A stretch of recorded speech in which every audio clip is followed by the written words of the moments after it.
슬프 타임즈 2023년 8월 13일자를 진행하도록 하겠습니다. 내용이 좋았다고 생각하시면 구독, 좋아요 부탁드리고요. 필요하시면 배석 보시기를 바랍니다. 2분기 화장품 ODM사 깜짝 실적 행진, 중소형 화장품 기업 호조의 실적 축포, 한국경제 보도 내용입니다.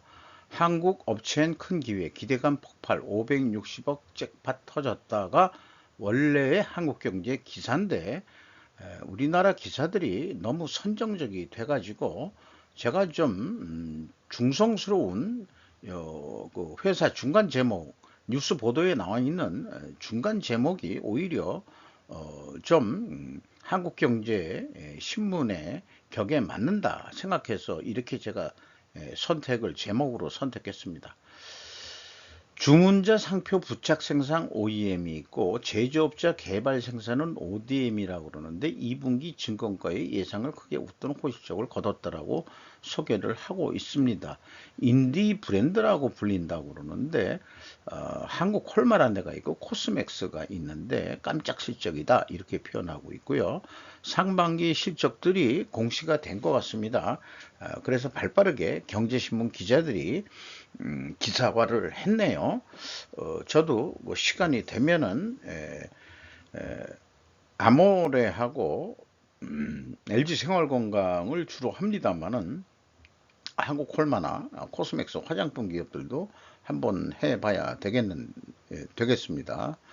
신문 기사에는 요 기사하고는 관련이 없음 이렇게 되어 있는데 이 사진이 게재되어 있기 때문에 가져와 봤습니다.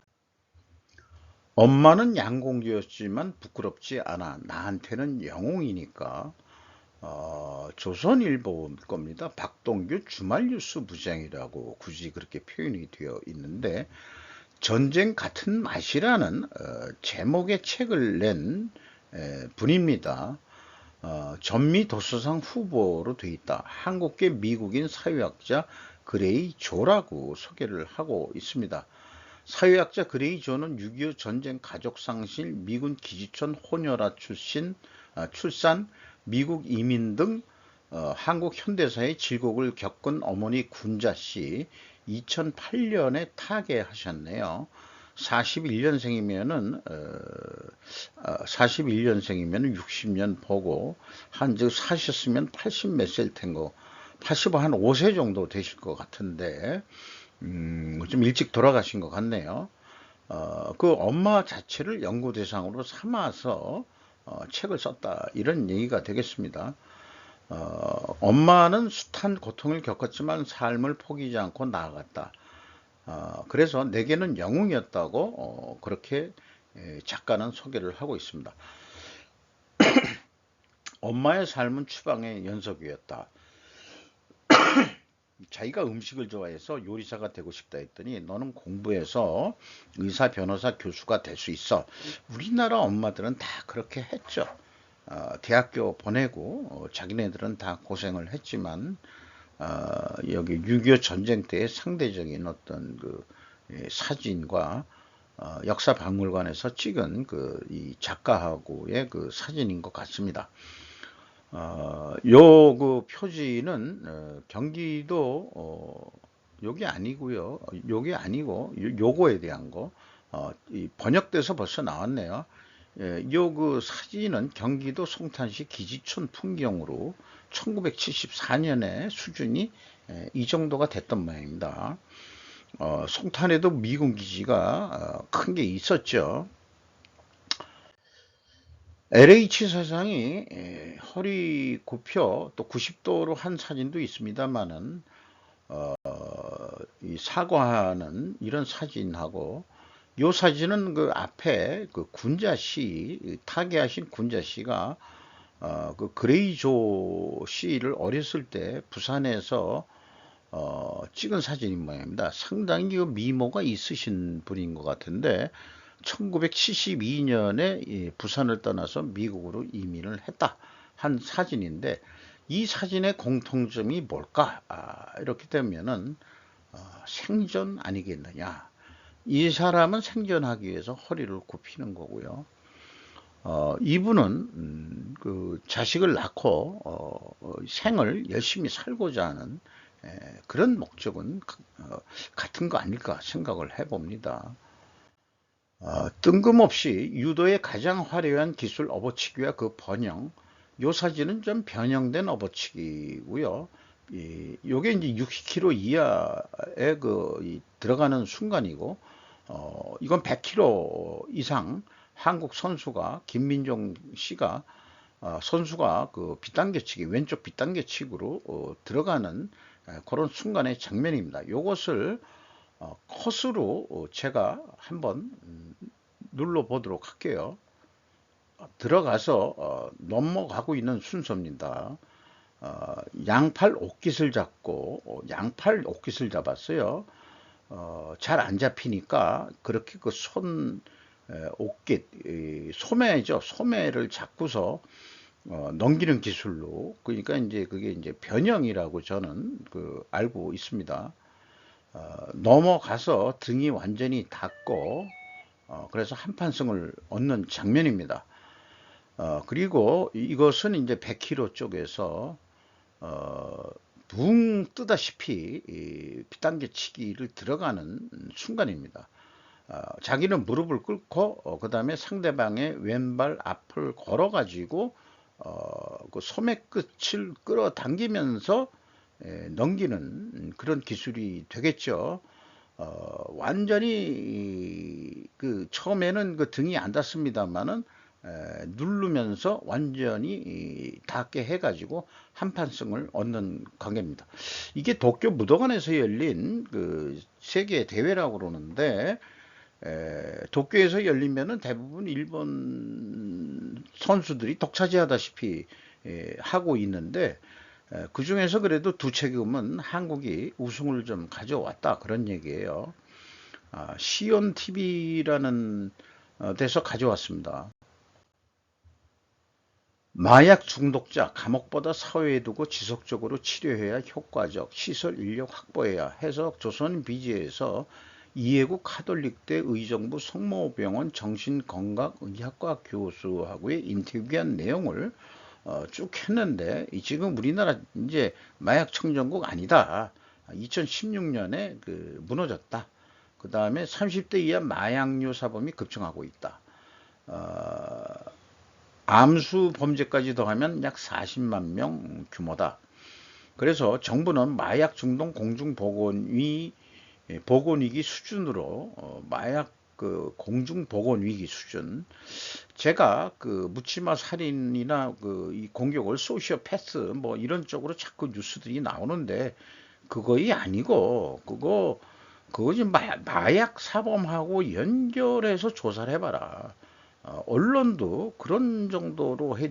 제가 어저께인가 그거를 방송했는데 묻지마 살인에 대해서 걔네들이 이 사회 무슨 이 실패자 이런 쪽으로 물고 나서 소득 양극화, 그다음에 뭐 신분 계급, 뭐 이런 사회 외톨이 이런 쪽으로 얘기를 자꾸 물어가는데 걔네들이 마약을 했는지 여부 이것도 한번 봐야 될 것 같아요. 그래서 국내 마약류 사범의 증가 원인으로 그 코로나 3년 동안에는 자살률이 좀 줄었는데 우울증은 근데 많이 늘었다. 사회적으로 고립되고 그 다음에 외부로부터 강력한 물질 자극으로 괴로운 마음을 벗어나고 즐거운 마음을 늘리고 싶어하는 욕구가 커질 수밖에 없다. 그러니까 이 술꾼들은 술을 먹으려고 그러는 거고요. 술도 중독은 중독이에요. 저도 과음을 하면은 술 동족 아니냐 하라고 공격을 당하고 있습니다만은 안 먹고 싶을 때는 안 먹으니까 그게 중독은 아니겠죠. 그리고 또 온라인 미디어를 통해서 도박, 포르노, 마약에 접할 수 있는 환경이 조성이 됐다. 세계적으로 중독이 많이 늘 수밖에 없다. 근데 이런 표현들을 하면은 완전히 마약을 중단할 수는 없느냐, 근절할 수 없느냐. 그런데 세상에 식민지 만드는데 영국하고 청나라하고 아편 전쟁까지 여는 그런 거였으니까 영국 놈들이 아편 팔아가지고 중국인들이 아편에다 물 들어가니까 그래서 청나라가 할 수 없이 이제 전쟁을 일으켰는데 또 거기다가 진단 말이죠. 그러니까 이 마약이라는 게 동양에서도 옛날에 있었겠지. 양귀비라고 있었잖아요. 인류 역사상 그런 황강물질은 인간이 살아오면서부터 있었던 거기 때문에 이게 그 술만큼 오래된 것 같아요. 이거 쉽지 않은 얘기 같습니다. 그래서 이렇게 그 사건 저지르고 튀어간 모습, 조선이라는 그냥 처음에는 조선이 뭔가 했더니 이 사람 이름이 조선이네요. 33살짜리. 그리고 이번에 서현역 흉기난동 그 얼굴 다 공개돼 가지고 아주 젊은이죠. 스토킹을 당해왔다는 망상을 하고 있었다. 이런 얘기고, 이거는 앞에 나온 그 신림동 흉기난동 피의자 조선이 얼굴이 좀 이상한 것 같기도 하고요. 뭐 이런데 참 이거 뭐 미국 예를 들어가지고 얘기를 하는데, 미국은 총기 소지를 가지고 있으니까 미국은 현장에서 사살하는 경우가 많아가지고 그 원인이라든지 이 범행 동기라든지 그걸 연구들을 잘 안 하고 있는지 모르겠다. 이렇게 또 얘기를 하고 있는데, 묻지마 범죄의 절반이 정신질환이다. 나머지는 그럼 뭐냐? 그러니까 제 얘기가 그거예요. 나머지는 환각 상태 아니냐. 이런, 그래서 폭력을 자존감 회복 수단으로 삼는다. 뭐 이런 것들이 환각 상태에서 일어나는 거 아니냐. 제 얘기는 그런 얘기입니다. 그러니까 이런 그 묻지마 범죄에는 또 뭐 이상한 그 사건들은 의구심을 갖고서 마약으로 추적해 들어가야 된다고 저는 그렇게 생각을 합니다. 재밌는 나라의 미국은 일론 머스크, 저커버그와의 격투 대결 이탈리아에서 열릴 것, GD넷 코리아에서 보도를 했는데, 이게 그 머스크가 그 이탈리아의 그 여성 총리가 멜로니 그 여사겠죠, 여사 노처녀는 아니겠죠. 어떻게 통화를 했는데 이 장엄한 장소에서 제공하기로 했다. 이 멜로니 이 총리가. 그래서 아마 그 콜로세움 그 스타디움 아니겠느냐. 뭐 이런 얘기도 나왔겠는데요. 엑스와 메타에서 생중계될 것이다. 자, 제가 봐서는 그 일개 이 기업의 대표가 일국의 총리하고 어떻게 통화를 했는지 모르지만은 자관 이탈리아에서 그 극우파죠. 그 아주 이 나치즘인가요? 파시즘, 그거에 맹신하는 그런 극우파라고 그러는데, 근데 제 생각에는 아주 효과적인 마케팅 방법을 해가지고, 뭐 하나만 있으면은 너무 그 독점은 안 좋은 거죠. 둘이 경쟁해 가면서 잘들 해보시라. 그리고 가끔 이렇게 격투기를 벌여가지고 얻어맞기도 하고 주워 터지기도 하고 또 때리기도 하고 재밌는 나라예요, 자원. 그러니까 뭐 이것도 세계 인류인 것 같습니다. 온실가스에서 포집한 탄소 동해 깊숙한 곳에 묻는다. 조선비주뉴스인데요. 해외 이어 국내에서도 저장소 발굴 본격화, 생산 멈춘 동해 가스전 등 울릉분지 주목이 되고 있다. 석유공사 2031년까지 CCU 시설 추가 확보. 탄소 중립 열풍 불자 한 대기업들 발빠르게 나선 사업이 이것이다. 이런 얘기죠. 요게 이제 원래 또 선정적인 제목이었어요. 그래서 제가 그 중간 제목을 공식 제목으로 이렇게 가져왔습니다. 이런 식의 제목을 하는 것이 좀 바람직하지 않겠냐. 그래도 볼 텐데, 너무나 그 한국 이 사람들, 기자들까지도 너무나 감정적이고 감성적인 표현들, 그거가 이제 잘못 표현하면 선정적이고 뭐 이런 얘기인 것 같습니다. 부자 미국, 가난한 유럽, 부격차 갈수록 커지는 세 가지 이유. 자, 미국의 그 GDP가 2조 3,490억 달러인데 2028년에 그렇게 예상이 되는데 EU 27개의 합한 나라가 21조뿐이 안 된다. 이런 얘기예요. 현재 2012년에는 뭐 크게 차이가 없었는데 왜 그렇게 되겠느냐? 왜 그렇게 되겠느냐? 월스트리트 저널 유럽 특파원 톰 페리어스가 어, 발언을 했다는 거예요. 팟캐스트에서. 그게 이제 현재 기준으로 봐도 시가총액 30대 기업 중에서 미국이 21군데고 유럽이 4곳이고 아시아가 5군데입니다. 한국이 유일하게 이제 삼성전자 하나가 딱 들어가 있죠. 그래서 3가지 이유라고 그랬는데 대학 수준 차이가 기술력 차이로 나타났고 미국인은 유럽인보다 일도 많이 한다 이렇게 돼 있고 30대 그리고 젊은 미국인데 유럽은 중간 연령층이라 그러나요? 40대 늙은 유럽이다. 유럽은 부실기업 퇴출 어렵고 고용이 경직적이라 미국보다 뒤처져.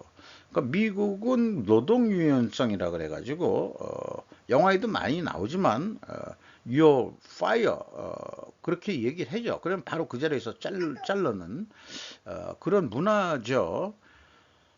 그래서 유럽은 이 2차 대전이 끝나면서 너무나 그 공산주의하고 그 자본주의하고 싸움 속에서 1, 2차 대전까지 아주 서로들 피곤해가지고 좀 평화를 안정적으로 해가지고 이렇게 그 자본주의하고 사회주의하고 좀 합친 사회민주주의 형태의 그런 정치들을 좀 하고 있다 보니까 그런 거 아니냐. 그리고 또 인구도 뭐 계속 그 이유도 좀 그렇게 줄고 있는 거고요. 그런 생각이 들어갑니다. 그런데 이거를 보면서 제가 느끼는 것은 글로벌 금융자본이 옛날에 그 영국이나 그 프랑스 이런 쪽에 많이 있었는데 언론 매체 플레이하는 것 같다. 자기 미국이 그렇게 돈 벌고 그러는 것은 이런 이유지만은 사실은 글로벌 금융자본이 유럽에서 미국으로 본고지를 옮겨가지고 미국에서 돈놀이를 하고 미국 쪽에서 하는 것이 유럽에서 하는 것보다는 충분히 돈을 더 말고 미국의 그 군사력, 군산이라고 그러나요? 그런 거에 의해 가지고 돈벌이가 되고 석유 메이저도 다 가지고 있고 그러니까 글로벌 금융 세력들이 미국에 다 달라붙어 있는 미국 쪽에 투자를 많이 하는 그런 게 속 내용 아닐까 저는 그렇게 생각을 합니다. 중국의 침체된 경제가 세계를 주목하게 합니다. 계속해서 이 외국 뉴스는 중국 침체 얘기를 하는데 우리나라 뉴스는 뭐 입 하나 빵 끝 안 해요. 중국 경제 지금 어렵다는 얘기. 하도 친중 언론들이 됐는지 해서 모르겠습니다만은 중국이 소위 디플레이션 또는 지속적인 가격 하락 직전에 있을 수 있다는 공포감 뭐 이런 식으로 뉴스들을 더 뉴욕 타임즈에도 내고 있습니다. 내수 중심으로 하는 것에 초점을 맞춘다고 하지만은 그게 제대로 되겠느냐 그런 얘기들을 좀 하고 있습니다. 현재 중국이 일본의 잃어버린 30년 초입에 유사하게 따라가고 있다.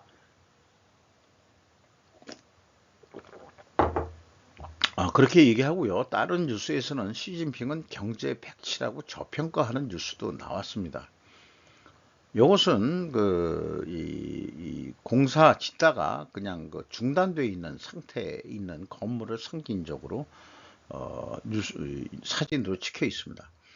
현대 지정학의 기초로서 세 개의 나라를 랜드 파워와 시 파워의 대립 구조에 있다는 생각. 지오 우넨 쯔까사라고 프레지던트 온라인에서 보도 내용인데요. 시가 뭔가 했더니 해양이란 것도만요. 바다. 파워인 일본에게 중국이라는 랜드 파워 사이에 있는 한국은 교두보로 불리는 발판이 되기 때문에 매우 소중한 존재이다. 왜 이런 뉴스가 아니고 글을 썼을까라고 생각을 해보는데, 거창하게 국제 정세는 대륙 세력 대 그 해양 세력 이렇게 얘기들을 하죠. 그게 가설이지만 그 가설들이 통용이 되어 왔다. 여기에는 해양 세력은 미국, 영국, 일본, 네덜란드, 스페인 같은 대를 해양 세력이라고 했고, 그래서 영국과 미국, 일본의 과거 역사상 존재했던 베네치아 공화국과 현대의 대만이나 싱가포르 등도 전형적인 해양 세력의 나라이다라고 소개를 하고 있습니다. 더 널리 생존권을 요구하는 러시아, 중국. 그 러시아, 중국은 대륙 세력이라고 할 수 있기 때문에 자기네들이 생존권을 얻기 위해서는 계속 영토를 확장해 나가는 그런 거를 했었고, 남하 정책 부동항을 찾아서 내려오고 있었고, 러시아 같은 경우. 그리고 역사상으로 보더라도 몽골 제국과 오스만 터키 제국도 결국 그 대륙 세력이라는 차원에서 자신의 영토를 넓혀가고 있었다. 그렇기 때문에 그 이 지정학이라는 게 전쟁을 전제로 하는 학문이다. 이렇게 얘기를 하고 있는 것 같습니다. 지정학과는 인간의 세계관을 전쟁으로 본다. 이런 얘기고요.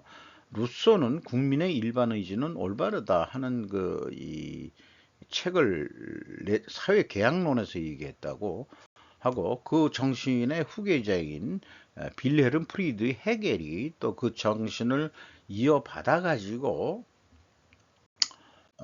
독일의 이 헌법을 만들었다는 얘기죠. 그런데 일본 메이지 시대 때 헌법이 영국 거를 따라간 게 아니고 독일 대륙법을 따라서 작성됐고, 또 우리나라도 그 일본 거 거의 그대로 베낀 거니까 헌법이. 그러니까 대륙 성격이 좀 많다. 우리가 대륙법, 그 다음에 무슨 그런 얘기들을 많이 듣긴 들었었는데, 그래서 지리적으로 해양 국가인 시 세력, 해양 세력인 일본이 유럽을 대표하는 랜드 파워 국가 독일 헌법을 도입했다. 이렇게 돼 있고요. 이 시점에서 비극의 씨앗이 뿌려졌음을 아는 사람은 없다. 이렇게 표현하고 있네요. 그리고 국가 유기체론이 전형적인 대륙계 지정학으로 이어진다. 이렇게 그 정리를 해 나가고 있습니다. 인간의 이성을 믿지 않는 해양 세력의 지정학이라고 또 얘기를 하고 있고요. 이런 사고 방식은 영국의 정치 사상가인 에드먼드 버크가 또 이런 생각을 했다 그러고, 미국이 강력한 해군을 만든 이유도 이런 인간의 그 이성으로 기준하는 게 아니고, 해양 세력이 있어야 된다. 그런 얘기를 해서 해상 권력사론이라는 그런 거에 대해서 알프레드 미아 마한이라고 이 영향을 받았다. 미국은. 그래서 바다를 잡는 자가 세계를 지배한다. 어떤 나라도 바다 군국과 대륙 군국주의를 동시에 겸할 수는 없다. 해양 파워를 얻기 위해서는 그 나라의 지리적 위치, 자연적 구성, 국토의 크기, 인구의 다소, 국민의 자질, 정부의 성질, 6개 조건이 필요하다고 정리를 하고 있다 그러고요. 해양 권력사론에서 그 다음에 중심 지역을 지배하는 사람이 세계를 지배한다. 이렇게 얘기해서 아시아 태평 아니 인도 태평양 전략 이런 것도 이런 표현의 하나라고 보겠죠. 그 세계 최대의 대륙인 유라시아, 그래서 이니시어티브 이렇게 나오면은 그리고 박근혜 언니가 그런 걸 모르고 유라시아 말을 갖다가 너무 잘못 쓰는 바람에 그것 때문에 그 좀 긴 논리적 화살이지만은 친중 입장이 됐었고, 철도길 뚫어야 되니까 북한하고는 어떻게 통화를 했는지 몰랐지만은, 그러다 보니까 미국한테 뺀찌당한 거 아닌가, 이런 것도 있는 거죠. 그렇게 생각을 합니다. 해양 파워는 랜드 파워를 단속하는 경찰이다. 이렇게 얘기고 맥킨더라는 사람이 있는 모양인데 영국과 일본, 미국, 캐나다, 호주, 반도 부분에 있는 프랑스, 이탈리아 등을 해양 파워 나라라고 인정하고 있다. 지정학상 일본이 한국을 따돌릴 수는 없다라고 또 결론 같은 얘기를 하고 있는데 이, 이 일본말로 고뇌라고 써 있어가지고 이게 무슨 뜻인지 모르겠어요. 그것도 한국말로는 뭐가 없는 모양입니다. 일본의 고뇌도 일본 측이 따돌리지 못하는 것은 한국이 아시아 대륙의 이너크레센트에서의 교두보 이기 때문이다. 이런 얘기고요. 영국과 일본은 모두 아우터 그레 센터에 위치하며 지리적 조건은 매우 가깝다. 그 양국이 해양 파워 국가 동맹을 맺고 랜드 파워를 억제하는 것은 매우 합당하고 있다고 생각한다. 그러니까 제2의 영일 동맹을 지금 일본이 해 나가려니까 이런 뉴스도 띄워가지고 국민들을 보게 하려는 모양이에요. 그런데 제 생각에는 피터 자이안의 그 여러 가지 국내에서도 번역된 세 개의 책이 있는데 다 읽어봤습니다만은 그 피터 자이안의 그 현대적 접근이 또 인식을 저는 새롭게 했다고 이렇게 봅니다. 그리고 로마 제국은 대륙 세력도 해양 세력도 아니었지 않냐. 로마 제국이 왜 해양 물론 해전도 있었고 하지만은 어, 대륙으로 이 영토를 넓혀 나갔죠. 어, 따라서 이탈리아 같은 걸 생각한다면 반도 세력이라는 것을 유럽 전체가 어떻게 보면 큰 반도일 수도 있긴 있는데 근데 이제 그렇게 보기에는 좀 어렵겠죠. 그래서 그렇다면은 한반도도 반도 세력이어야 되는데 왜 로마처럼 그렇게 제국이 못 됐을까? 근데 이 역사적으로 보면은 그렇습니다. 로마는 반도에서 대륙으로 진출한 반면 물론 배를 타고서 그 뭐 이집트까지 가고 뭐 해양과 내륙으로도 다 같이 넓히긴 했었죠. 로마인 얘기나 이런 걸 보면은 지금 얘기하는 대륙 세력 대 해양 세력으로 두 가지로만 딱 양분해서 그 얘기한다는 게 좀 학문적으로 그렇게 그 타당한 거냐 그런 의문이 들어가는데요.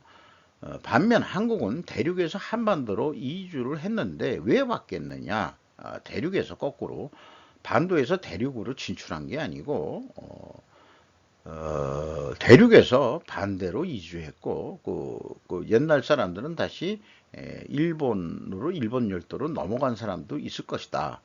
이렇게 되는데 제 개인적으로 고대사를 공부한 것으로 보면은 이게 무슨 땅의 확장이 아니고 그냥 그 유목민 같은 이동 문명에 의한 이 천문 사상 때문에 한반도로 옮겨온 것으로 물론 이제 한나라 등 중국이 용의 기운을 갖고서 중국 통일을 해나가면서 상대적으로 유목 세력이 좀 약해져 가지고 하는데 그거를 유목민들도 그럼 대륙 세력이냐 이렇게 얘기하기에는 좀 이동하는 민족인데 그러니까 북박이 지금 현대적인 현대 그 이 민족 국가라든지 그런 국경이 있는 국가 개념으로 얘기해서 그렇지 옛날 그 유목 민족들은 국경 개념이 없던 사람들이거든요.